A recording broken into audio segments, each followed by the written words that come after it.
Nag-unfollow na rin si Andrea Brillantes kay Catherine Bernardo sa Instagram.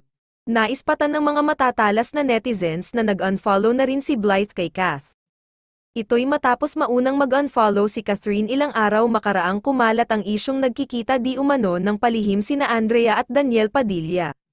Patuloy namang pina-follow ni Andrea si Daniel, say tuloy ng ilang netizen sa isang post ni Andrea. Naka-unfollow kay Catherine pero kay DJ hindi, yan din napansin ng marami. Kasi si Catherine ang may problema, problematic girl.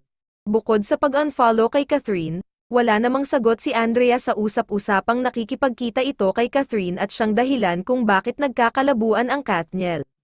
Base sa kanyang post, nasa Hong Kong si Andrea para sa isang business trip kung saan namasyal din ito sa Disneyland. Samantala, nag-react si OG Diaz sa pag-unfollow ng isang bagets sa kanyang ate.